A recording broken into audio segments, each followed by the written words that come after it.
ሰላም ጤና ይስጥልኝ አድማጮቻችን፣ ይህ የኢቲቦኖ ሚዲያ ነው። የዕለቱን ዜና ይዘንላችሁ ቀርበናል። በቅድሚያም አርዕስተ ዜና። በኢትዮጵያ ሰሜናዊ ክፍል በትግራይ ክልል አደገኛ ወታደራዊ ግጭት መከሰቱ ተገለጸ።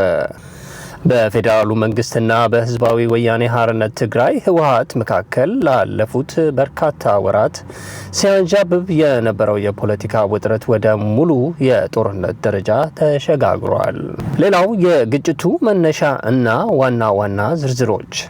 የሰሜን እዝ ጥቃት ግጭቱ የተቀሰቀሰው በጥቅምት 24 ቀን 2013 ዓ.ም እኩለ ሌሊት ላይ በትግራይ ክልል በሚገኘው የሀገር መከላከያ ሰራዊት ሰሜን እዝ ላይ የተፈጸመውን ድንገተኛ ጥቃት ተከትሎ እንደሆነ የፌዴራሉ መንግስት አስታውቋል። ሌላው የህግ ማስከበር ዘመቻ። ጠቅላይ ሚኒስትር አብይ አህመድ ለህዝብ በሰጡት መግለጫ የሀገርን ለዋላዊነት ለማስከበርና የሰራዊቱን ደህንነት ለመጠበቅ የፌዴራል መከላከያ ሰራዊት የህግ ማስከበር ዘመቻ እንዲጀምር ትዕዛዝ መስጠታቸውን ገልጸዋል። ሌላው የአስቸኳይ ጊዜ አዋጅ። መንግስት በትግራይ ክልል ለ6 ወራት የሚቆይ የአስቸኳይ ጊዜ አዋጅ ያወጀ ሲሆን በክልሉ የሚገኙ የመገናኛ የስልክና የኢንተርኔት መስመሮች ሙሉ በሙሉ ተቋርጠዋል። የህወሓት ምላሽ።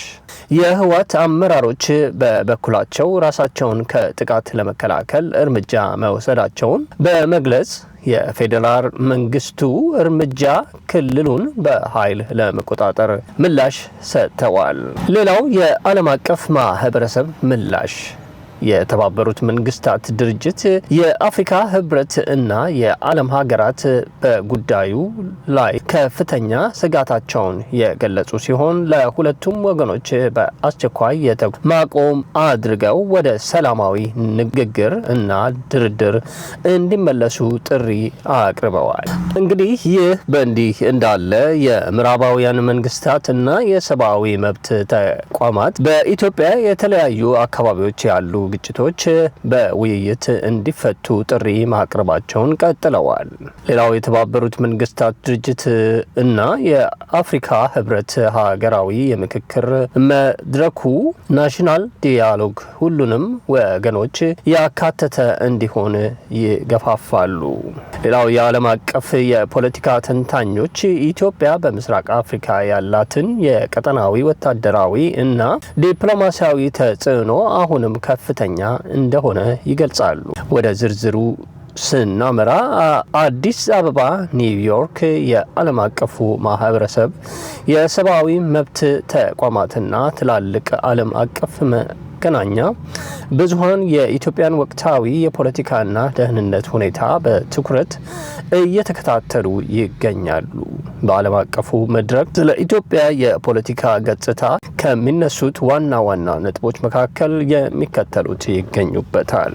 የሀገር ውስጥ ግጭቶችና የሰላም ጥሪዎች። የተባበሩት መንግስታት ድርጅት፣ የአውሮፓ ህብረትና የአሜሪካ መንግስት በኢትዮጵያ በተለያዩ ክልሎች የሚታዩትን የጦርና የሰላም እጦት ስጋቶች በቅርበት እንደሚከታተሉ ገልጸዋል። ሌላው የውይይት አስፈላጊነት። የውጭ ሀገራትና የሰብአዊ መብት ተሟጋቾች ድርጅቶች እንደ ሂዩማን ራይትስ የፖለቲካ ልዩነቶች በኃይል ሳይሆን በጠረጴዛ ዙሪያ ንግግር እና ሰላማዊ መንገድ ብቻ መፈታት እንዳለባቸው ያሳስባሉ። ሌላው የሰብአዊ መብት ጥሰቶች ስጋት። የዓለም አቀፍ ተቋማት በግጭት ቀጠናዎች የዜጎች ደህንነት እንዲጠበቅና የሰብአዊ እርዳታ አቅርቦት ያለ ምንም እንቅፋት ለተቸገሩ ወገኖች እንዲደርስ ተደጋጋሚ ጥያቄዎችን በማቅረብ ላይ ይገኛሉ። ሌላው ሀገራዊ የምክክር መድረክ እና ዲሞክራሲያዊ ሂደቶች። የዓለም አቀፉ ህብረተሰብ በኢትዮጵያ የተጀመረውን ሀገራዊ የምክክር ኮሚሽን እንቅስቃሴ እንደ አንድ መልካም አጋጣሚ ይወስዱታል። ሌላው ሀገራዊ የምክክር መድረክና ዲሞክራሲያዊ ሂደቶች። ዓለም አቀፉ ማህበረሰብ በኢትዮጵያ የተጀመረውን ሀገራዊ ምክክሮች ኮሚሽን እንቅስቃሴ እንደ አንድ መልካም አጋጣሚ ይወስደዋል። ሆኖም ግን ሁሉን አቀፍነት ሂደቱ ዘላቂ ሰላም ማምጣት የሚችለው ሁሉም የፖለቲካ ኃይሎች የታጠቁ ቡድኖች እና ማህበረሰቦች በሚገባ ከተሳተፉበት እና ግልጽነት ያለው አሰራር ከተከተለ ብቻ እንደሆነ የዲፕሎማሲያዊ ዓለም ይገልጻል። ሌላው የቀጠናዊ ፖለቲካ እና የጂኦ ፖለቲካዊ ተጽዕኖ ኢትዮጵያ በምስራቅ አፍሪካ የአፍሪካ ቀንድ ላላት ስልታዊ እና መዋቅራዊ ቦታ ዓለም አቀፍ መሪዎች ትልቅ ትኩረት ይሰጣሉ።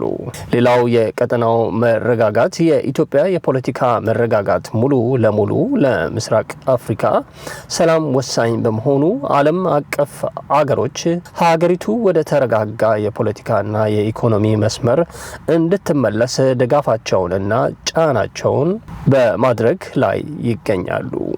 ውድ አድማጮቻችን ዓለም አቀፉ ማህበረሰብ ለኢትዮጵያ የፖለቲካ ሁኔታ የሚያንጸባርቃቸው ዋና ዋና መረጃዎች እነዚህን ይመስላሉ። ወደ መካከለኛው ምስራቅ ስናቀና በእስራኤልና በኢራን መካከል ያለው ስነ ልቦናዊና ወታደራዊ ፍጥጫ በአሁኑ ወቅት የመካከለኛው ምስራቅ ቀጠና ብቻ ሳይሆን የመላው ዓለም ትኩረት ስቧል። የሁለቱ ሀገራት ወቅታዊ ሁኔታ ዋና ዋና ነጥቦች የሚከተሉት ናቸው። የተኩስ እና የድሮን ጥቃቶች ስጋት እስራኤል በሶሪያ እና በሌሎች የአካባቢው ሀገራት በሚገኙ የኢራን ወታደራዊ መሰረቶችና ወኪሎች ፕሮክሲስ ላይ የምታካሂደው ጥቃት አጠናክራ የቀጠለች ሲሆን ኢራን በበኩሏ ማናቸውንም ጥቃቶች በከባድ ሁኔታ እንደምትመልስ በማስጠንቀቅ ላይ ትገኛለች። ሌላው የመከላከያ ዝግጅት ሁለቱም ሀገራት ወታደራዊ ዝግጁነታቸውን ወደ ከፍተኛ ደረጃ ያደጉ ሲሆን እስራኤል የአየር መከላከያ ስርዓቷን በተጠንቀቅ አቁማል። ኢራንም በበኩሏ የባሊስቲክ ሚሳኤልና የድሮን ኃይሏን በተጠንቀቅ ላይ አድርጋለች።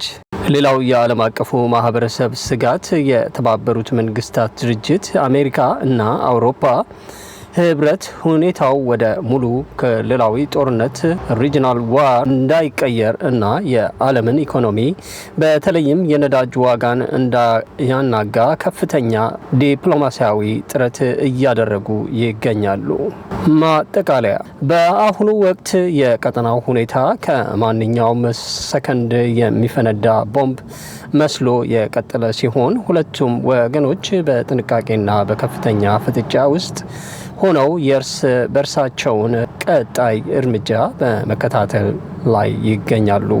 ወደ ሩሲያ ስናመራ በሩሲያና በዩክሬን መካከል ያለው ግጭት አሁንም ከፍተኛ ወታደራዊ ፍጥጫና በፖለቲካዊ ውጥረት ውስጥ ይገኛሉ።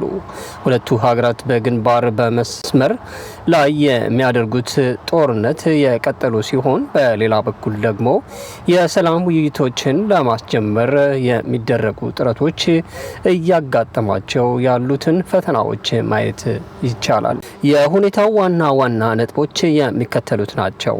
የግንባር መስመር የጦርነት ሁኔታ በምስራቅና በደቡብ ዩክሬን አካባቢዎች ቀጥለዋል። ሩሲያ ይዞታዎቿን ለማስፋትና ለማጠናከር የምታደርገው እንቅስቃሴ የቀጠለች ሲሆን የዩክሬን በበኩሏ የምዕራባውያን ሀገራት ወታደራዊ የፋይናንስ ድጋፍ በመጠቀም የመከላከል እና የመልሶ ማጥቃት እርምጃዎችን እየወሰደች ትገኛለች።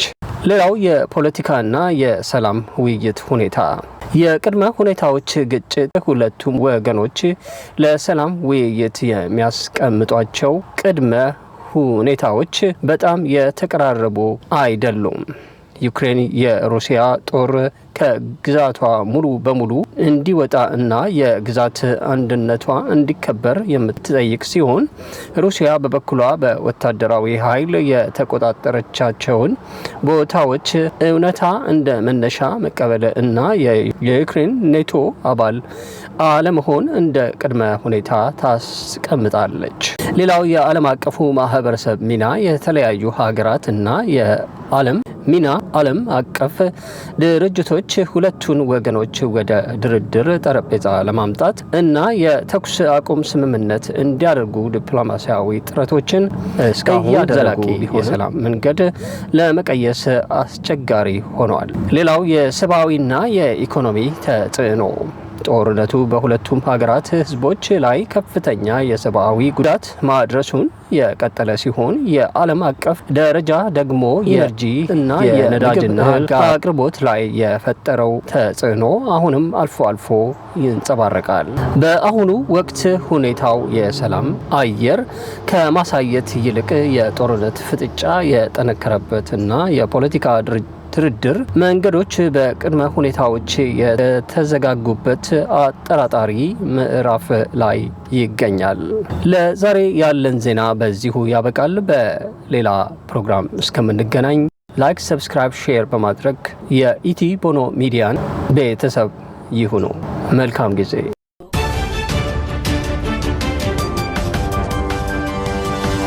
Audio Jungle.